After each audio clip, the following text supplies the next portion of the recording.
And next we have Alejandro Covalin from Spark Biomedical, talking about wearable neuromodulation. First, thank you for the invitation. Thank you for all of you being here. We're a little different from the rest in the sense that we are the consumer. We don't make the printed electronics, we use them. So we are looking for suppliers and technologies and how to best make this. Our company was founded 5 years ago. I am one of the founders and CTO. We are now producing wearable devices, wearable neuromodulation. I'll go into what neuromodulation is in a second, but we're helping people get rid of addiction for now. And we have other projects that I'll share with you in a second. Oh, I guess I'll do this. Very quickly, I'll talk about many things that other people have talked about already. Internet of Things, neuromodulation markets, wearable markets. We'll talk about a little bit about sensors, wearable therapies, closed loop systems about therapies and sensors, all wearable. We'll talk a little bit about what we do and then how standard versus printed electronics works here. First, this is the Internet of Things, of medical things, a little different as the last speaker talked about the $3 trillion market. This only talks about the medical aspect of it and is close to reaching 2 trillion. Of course, I think all these numbers are everybody's.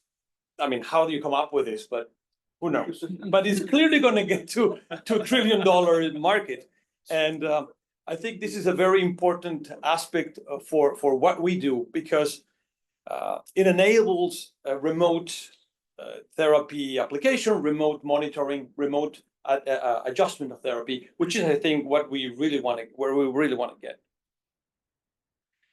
Wearable market, again, predictions. We saw the Internet of Medical Things growing 10x, wearables growing 7x to again close to 400 billion. Of course, this is a subset of the medical aspect, but I think these numbers are small potentially because I think the medical application, which is the one I know more about, is going to skyrocket as cost and availability of internet of connectivity and wearable stuff gets to everybody's in an affordable way. Neuromodulation.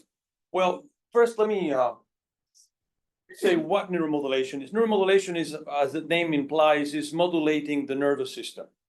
And there are many ways to modulate the nervous system, but in particular, neuromodulation is being used as modulating the nervous system by sending signals, electrical signals through the nerves to change brain activity or spinal cord activity for many applications. This again is implying here that the business will grow 4x to 20 billion. I think most of these are really talking about implantables. So I think these numbers are going to go out the window once we can produce a wearable neuromodulation system that is affordable, easy to use, applicable at home. I mean, we have one of them now, but I think the limit of the therapies is really the speed at which the FDA and the regulatory bodies can help us work with it, which is not very fast, unfortunately. Medical wearables, as we all know, mostly sensors, electrical sensors, ECGs, EKGs, EEGs, optical pulse oximetry. You have chemical sensors measuring cortisol, for example, in the sweat, measuring glucose.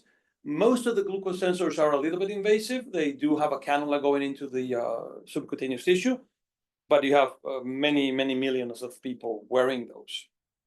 And mostly these sensors are used for diagnostic and tracking. And of course, we do need to make a difference between what medical and health is, in the sense that if you really talk about medical stuff, it had to go through a regulatory process where the FDA or the medical bodies in the different countries regulate that, and you make a claim of treating or actually evaluating a condition. The health ones are